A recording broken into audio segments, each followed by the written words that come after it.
Vous faites bien de nous choisir pour vous informer, mesdames et messieurs, c'est l'heure du grand direct sur Mekuba Télévision. À la une de l'actualité, clôture à Kinshasa des assises de la réunion du Conseil des ministres de la zone SADC ayant en charge le genre ainsi que la condition féminine. Les délégués ont convenu de conjuguer des efforts pour l'égalité homme-femme selon l'agenda de cette organisation sous-régionale d'ici 2030.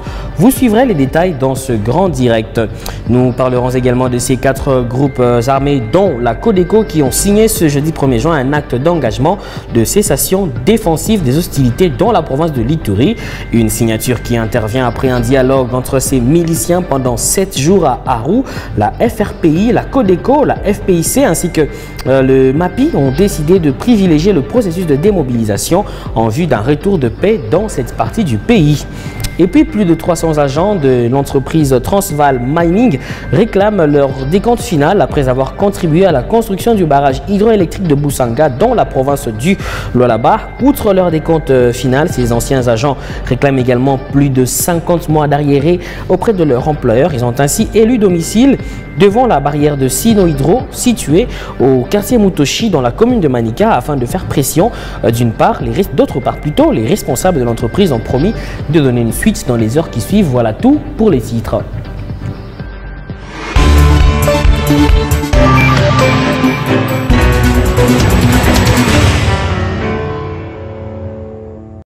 Encore une fois, bienvenue à vous dans cette grande édition du journal sur Mekuba Télévision. Le vice-premier ministre, ministre en charge de la Défense, ainsi que le ministre d'État en charge de l'intégration régionale, Antipas Mbusa, séjourne à Luanda, capitale de la République d'Angola, pour prendre part au 10e sommet extraordinaire de la conférence internationale pour la région des Grands Lacs. Au centre de ce sommet, des échanges autour de la situation de paix et de sécurité dans la partie orientale de la RDC, marquée par des affres de la guerre, et en République du Soudan. Cette occasion est encore l'une des plus importantes pour lever haut la voix du pays pour le retour effectif de la paix à l'est de la RDC. Les détails avec notre correspondant depuis Kinshasa, Félix Matoudi.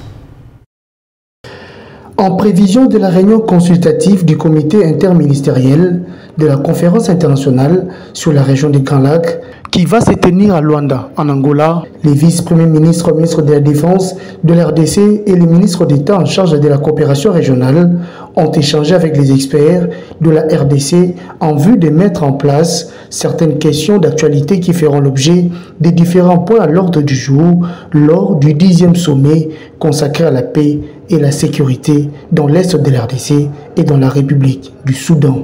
Les experts congolais ont tenu à ce que les membres du gouvernement congolais fassent une présentation de la situation sécuritaire à l'Est caractérisée par une observation du cessez-le-feu par les FARDC ainsi que la redynamisation des PDRCS tout en précisant que les précantonnements tels que décidés par East African Community s'effacent à Rumangabo et les cantonnements à Kindu dans la province de Maniema. Dans la même perspective, le point sur la situation humanitaire, caractérisée par les déplacements massifs de la population congolaise, serait aussi sur la table des discussions. Les recommandations suite à la question humanitaire seront abordées afin de protéger les civils qui sont en difficulté face à la dégradation de leurs conditions de vie. Et clôture à Kinshasa des assises de la réunion du Conseil des ministres de la zone de la SADC ayant en charge le genre et les conditions féminines. Les délégués aux travaux se sont accordés à conjuguer des efforts pour l'égalité homme-femme selon l'agenda de cette organisation sous-régionale d'ici 2030. Lors de la cérémonie de clôture marquée par la présence du vice-premier ministre, ministre en charge de la fonction publique, représentant le premier ministre congolais, Jean-Pierre Liaou s'est réjoui de voir la RDC poursuivre son combat pour se conformer à ses engagements souscrits à la SADC. Des détails encore une fois dans ce reportage avec notre correspondant depuis Kinshasa. Malgré des contraintes humaines et financières importantes, la SADC a enregistré des progrès louables en tant qu'organisation. La SADC tient à redoubler d'efforts pour favoriser l'intégration de la dimension des genres et est nécessaire pour les ministères sectoriels, les mécanismes nationaux de promotion de l'égalité entre les hommes et les femmes et les comités nationaux de la SADC. Credo de Jean-Pierre Liaou, vice-premier ministre, ministre en charge de la fonction publique, représentant le premier ministre Samuel Koundé à la clôture de cette rencontre des ministres de genre de la zone SADC tenue à Kinshasa. La République démocratique du Congo fournit beaucoup d'efforts en ce qui concerne l'agenda genre.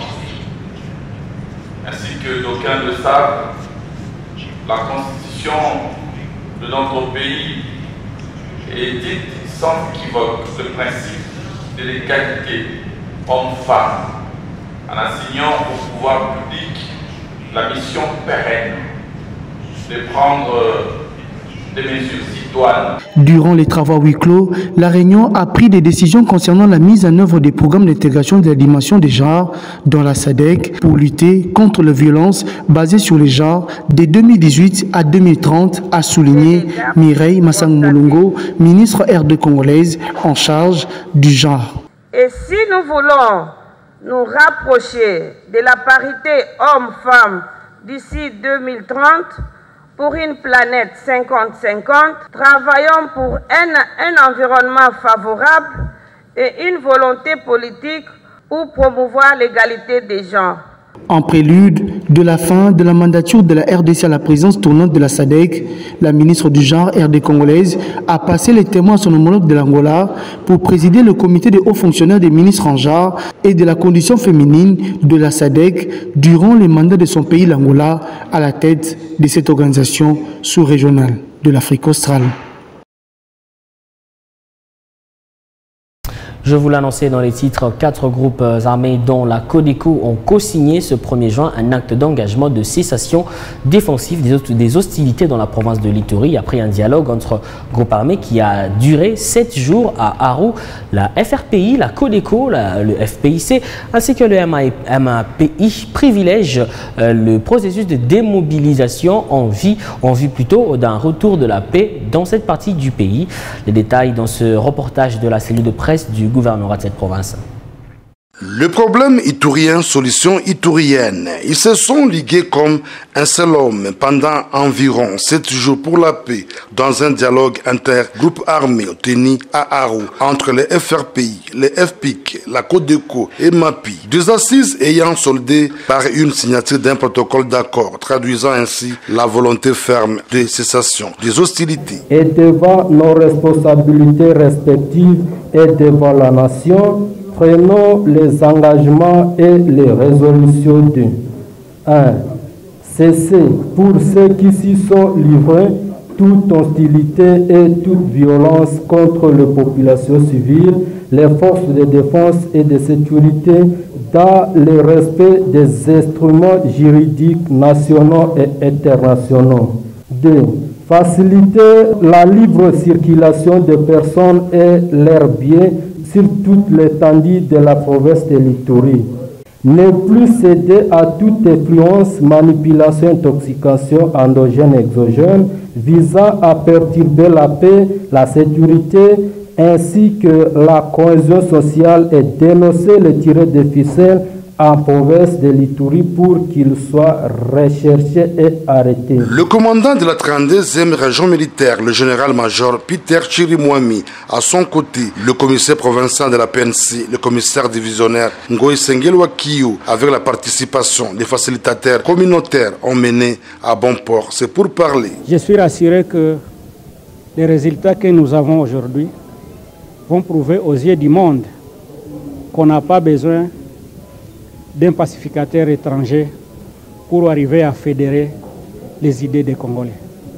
Nous sommes capables si nous le voulons. Les résolutions favorables ici de ces rencontres viennent certifier aux yeux et aussi de tout le monde que les Ituriens peuvent dépasser leurs différends et trouver des solutions à leurs problèmes pour la cause de leur patrie. Ces assises viennent s'ajouter au dialogue intracommunautaire Lendu, Bira, Inti, s'inscrivant dans l'approche non militaire et aux actions cohérentes prônées par le lieutenant général Luboyanka Johnny dans la recherche de avec ses partenaires, notamment la MONUSCO, matérialisant ainsi la vision du chef de l'État, commandant suprême des FRDC et de la PNC, qui est celle de rétablir la paix, la sécurité et le développement sur toute l'étendue de la RDC et en particulier à l'est du pays dont l'Ituri fait partie.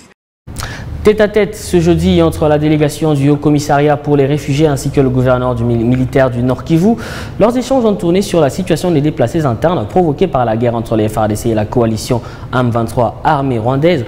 La question de la protection humanitaire a également fait objet de cette rencontre. Suivez donc ici Raouf Mazou haut commissaire assistant en charge des opérations du HCR dans ses propos choisis pour vous par notre correspondant depuis la ville de Goma, Patrick Sialoua. Nous avons effectivement discuté de la situation humanitaire au Nord Kivu, mais en particulier de la situation du déplacement. Comme vous le savez, en République démocratique du Congo, il y a à peu près 6,2 millions de personnes déplacées internes. Et une des provinces qui a été le plus affectée, qui est le plus affectée par cette crise, c'est la province du Nord Kivu. Donc nous avons eu l'occasion de discuter avec le gouverneur des défis humanitaires qui se présentent, des questions de sites. Un des points importants, c'est qu'il est difficile de trouver des sites pour les personnes qui se sont déplacées comme l'impact des conflits qui ont lieu. On a aussi parlé de la question de la protection des femmes, qui est une question très importante. Dans ce type de situation, il est absolument essentiel de faire en sorte qu'on assure et on renforce la protection des femmes et des enfants en particulier. On a aussi parlé de la nécessité de faire en sorte que les humanitaires puissent continuer à faire leur travail. Il y a un nombre important d'organismes humanitaires qui sont ici en appui à l'action du gouvernement pour faire en sorte que les populations civiles puissent avoir accès à l'éducation, à l'eau, à la nourriture, à la santé, etc. Donc on a parlé aussi de comment faire pour renforcer la sécurité de ceux qui sont ici pour aider les populations civiles. Autre chose, détenu depuis mardi soir dans les locaux de la détection militaire des activités anti-patrie, Salomon Kalonda, conseiller spécial de l'opposant Moïse Katumbi, n'a pas bénéficié jusqu'ici d'une assistance juridique. Voilà ce que rapporte le collectif d'avocats proches de l'inculpé. Et le jeudi 1er juin, devant les installations de la DEMIAP, ces avocats ont été empêchés de l'assister. Devant la presse, ces hommes mentaux ont dénoncé la violation des droits de l'inculpé, pourtant garantis par la loi fondamentale de la République démocratique du Congo. Ils envisagent ainsi de saisir les institutions judiciaires internationales pour que leur client Salomon Kalonda rentre dans ses droits. Suivez. Et là, nous sommes venus aujourd'hui nous présenter parce que nous avons appris par la voie des ondes à travers le ministre des Médias, après ce que nous avons constaté comme une sorte d'enlèvement, que M. Salomon Escadé Kalonda a été arrêté et immédiatement conduit au service des renseignements militaires, la DEMIAP. Et nous avons été consultés dans ce cadre, nous nous sommes présentés aujourd'hui. Nous avons sollicité une audience parce que la constitution de notre pays, dans son article 19, in fine, précise que même devant les services de sécurité, tout justiciable a droit d'être assisté. Malheureusement et contre toute attente, nous avons été heurtés et nous avons été bloqués. Nous n'avons pas eu l'opportunité de rencontrer notre client. Et cela se rapportant aussi à l'article 18 de la Constitution, à son alinéa 3, qui précise que tout justiciable ou tout individu ou toute personne interpellée par la justice, service de sécurité et autres, doit être immédiatement en contact avec sa famille et ou ses avocats. Malheureusement, ce conseil que nous n'avons pas eu cette possibilité de les rencontrer et nous sommes vraiment désolés, mais nous sommes ici purement dans l'exercice de notre profession. Malheureusement, les services de renseignement militaire ne nous ont pas permis de pouvoir les rencontrer. Autre chose, 16 pays occidentaux et l'Union européenne appellent au respect des droits démocratiques fondamentaux et à l'égalité des chances pour tous les candidats aux élections de 2023. Cet appel intervient après 2 semaines marquées par des tensions, des manifestations politiques et des arrestations dans les rangs de l'opposition. C'est ce que nous dit ici Linda Kalenga-Mugangu.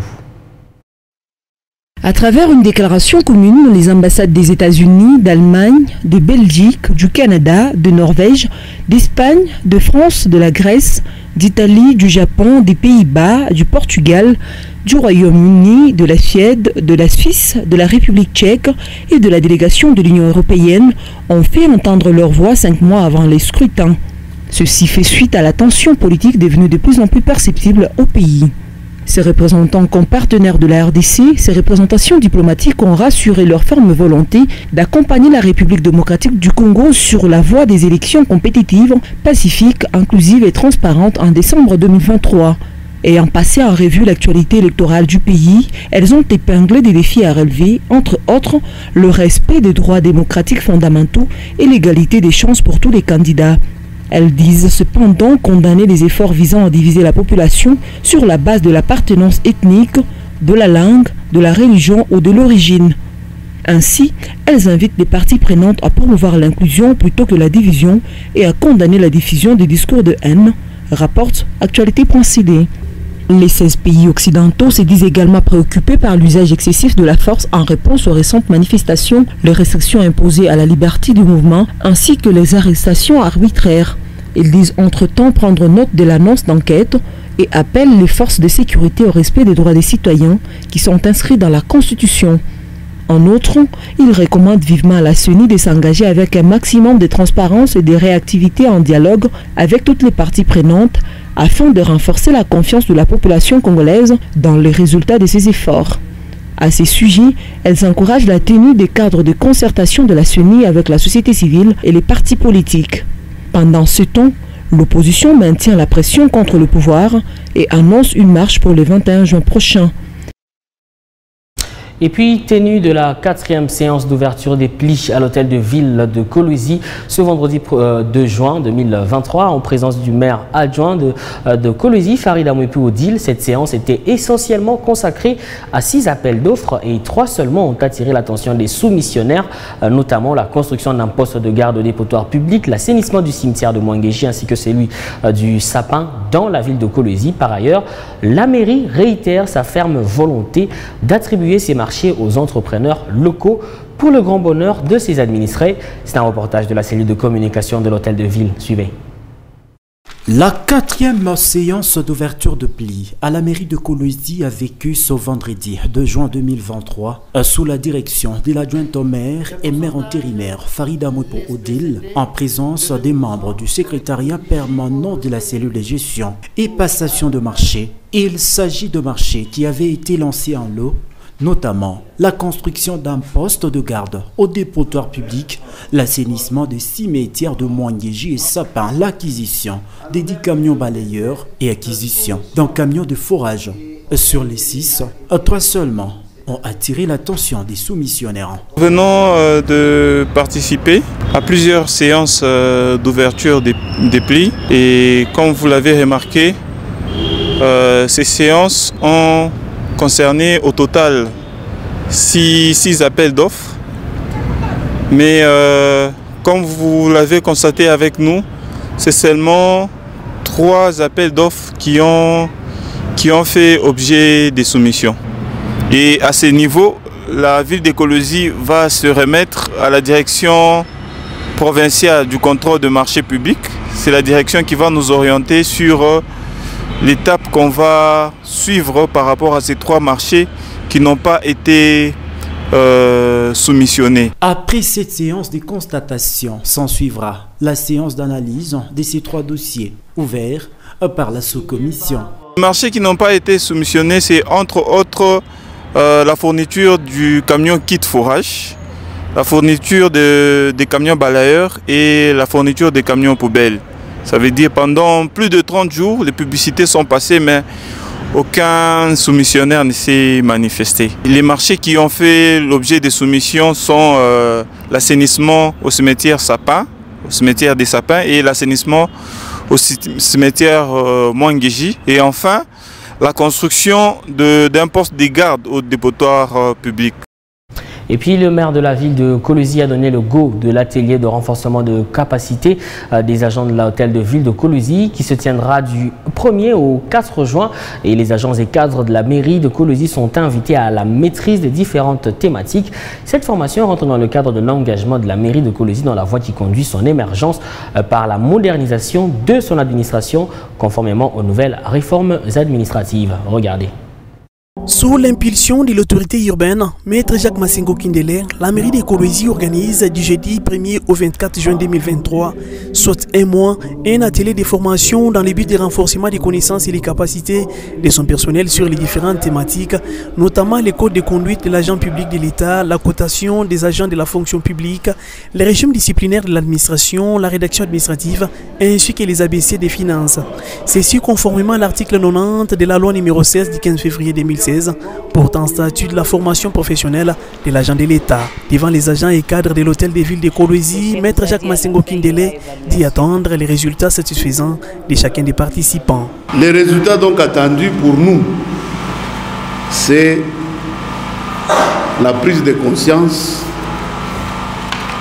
et nous allons miser sur la polyvalence, ce qui va nous éviter à chaque fois l'exclusivité. Nous n'avons pas besoin de gens qui soient irremplaçables. L'autorité urbaine a mis un accent particulier sur l'équité et la justice sociale à l'issue de cet atelier de renforcement des capacités. Le gouvernement central,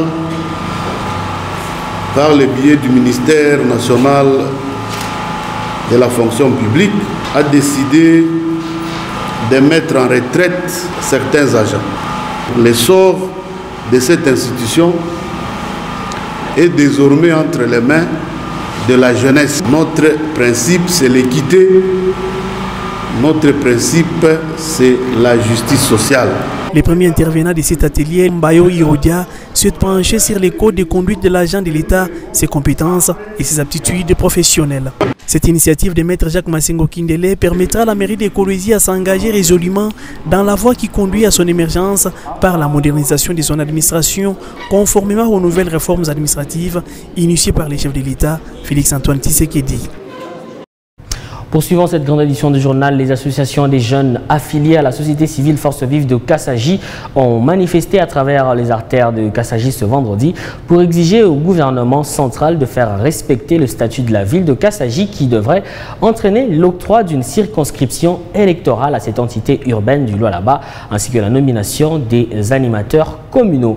Jenny Gomer-Dipang a joint Pacifique Maloba Kisondwe, vice-président national de l'Union des jeunes dynamiques pour le développement et l'émergence.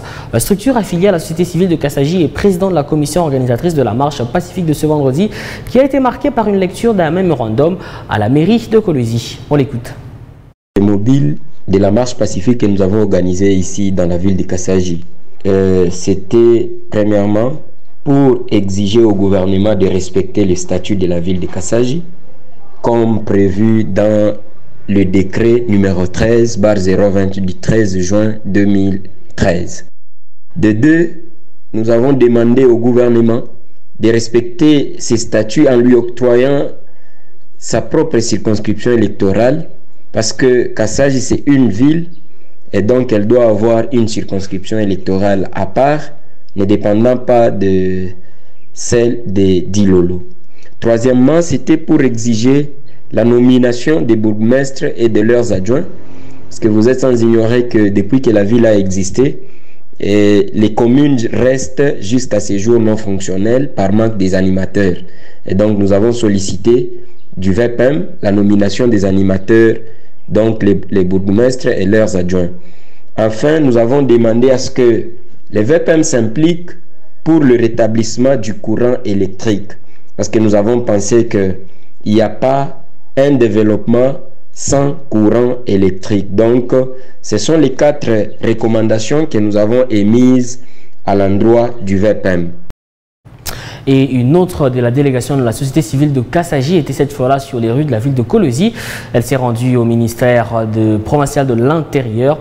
Cette descente s'inscrit dans le but de retransmettre ce même mémorandum adressé à la mairie de Kassaji, dans lequel elle s'insurge contre le projet de loi sur la répartition des sièges élaboré par la CENI qui ne considère pas Kassaji comme une ville. Elle a saisi cette occasion pour dénoncer les problèmes quotidiens des habitants de la deuxième ville de Kolwezi, parmi lesquels le mauvais état de la route nationale numéro 39. Suivez donc ici Simplice Koubungé, président national de l'Union des jeunes dynamiques pour le développement et l'émergence de la ville de Kassaji. Il est ici à la caméra de notre reporter Exo Sengoy. Au ministère de l'Intérieur, nous sommes venus déposer les mémorandums qui qui fait objet de la marche qui se passe aujourd'hui dans la deuxième ville de la province du Lualaba qui est Kassaji. Mémorandum pour réclamer le fait que Kassaji, notre ville, doit être remis dans ce droit, c'est-à-dire être reconnu comme circonscription électorale à part dans ce pays, mais aussi être reconnu dans son statut de ville, parce que la loi électorale de la CENI, la proposition le projet de la loi qui a été avancé là, dit que Kassaji doit seulement voter pour 7 conseillers communaux, synonyme de dire que ces 7 conseillers communaux vont voter pour un bourgmestre. Donc il n'y aura pas de maire de la ville. Du coup, s'il n'y a pas de maire de la ville, Kassaji ne sera pas ville. C'est ainsi que nous venons réclamer pour que Kassaji soit remis dans ce droit, mais aussi que nous puissions avoir notre circonscription électorale à part. Dans ce mémo, nous avons souligné aussi quelques souffrances qui rongent la population de Kassaji, entre autres la route nationale numéro 39, qui fait problème chez nous, ça fait beaucoup de temps, nous y allons après 2 semaines, même en cette période de la saison sèche, ce n'est toujours pas facile, il faut un jour pour y arriver, mais aussi il y a un problème du courant électrique qui n'est pas à expliquer dans cette province, ça fait des temps que nous sommes dans le noir. Ok, préséance exige, nous sommes dans la province du Lualaba, donc toute la politique de cette province se passe à Kolwezi. Et c'est ici qu'il y a le gouverneur, qu'il y a tout le gouvernement. Nous ici, nous sommes en train de relayer le message qui se passe à Kassaji. Je voulais annoncer dans les titres, après plusieurs démarches menées sans succès, les anciens agents de l'entreprise Transvaal Mining ont décidé d'élire domicile devant la barrière de la Sino-Hydro. Objectif, réclamer leur décompte final et leurs arriérés de salaire auprès de leur employeur.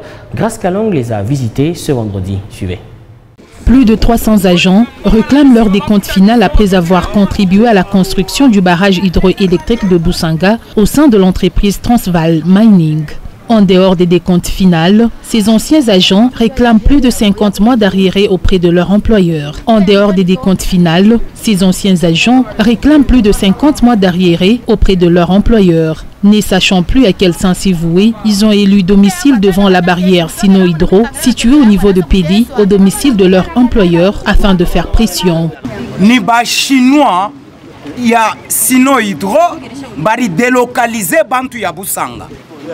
Njui ya mai epi mai risha kuyalana shie tunejikuta tuku ba travailleur aba bote bari delocaliser Boussanga barisha kuibaripa shi ba travailleur ya Transvaal Mining atuyapata yetu makuta tunediretrouver ku Boussanga tuku pa ile mukachikachi ya mai atuna chakula, atuna shamba, mena tunangaria souffrance inapita. Kule tulikuya, banetuandama, hapa atuna fashi, kwa kuikala, il faut 52 mois. Il y a travail. Ces réclamations interviennent après plusieurs démarches auprès des différentes institutions, notamment l'Assemblée provinciale. Gouvernorat Turisha Kuingia, Assemblée provinciale Turisha Kuingia, donc disons partout, mercredi. Turikuya kwa ministre Deoda turisumburia naye mena arita ba chinois banakatala kubeba téléphone. C'est comme qui dirait bana saboter gouvernement provincial. Tunatafuta kuyua soit hii Congo ni shini sha kuyuza ou bien ni bakoni nani ni she twende mushini tubatie Congo na mena il y a pas autorité beko nasema le peuple d'abord ni peuple chinois ou bien le peuple congolais. Le président de la République arsema tukumo état de droit. État de droit ikuwapi tant que chinois un expatrié anashinda kwenda ku répondre. Étant habitant de Boussanga, ces victimes vivent un calvaire à Kolwezi. Pas d'installation sanitaire, les conditions de vie ne sont pas réunies. Ces victimes sont appelées à quémander afin d'avoir de la nourriture. Contactés à ces sujets, les responsables de l'entreprise accusée promettent de réagir dans les heures qui suivent. Voilà qui met un terme à cette édition du journal sur Mikuba Télévision. Merci à vous tous de nous avoir suivis. Au revoir.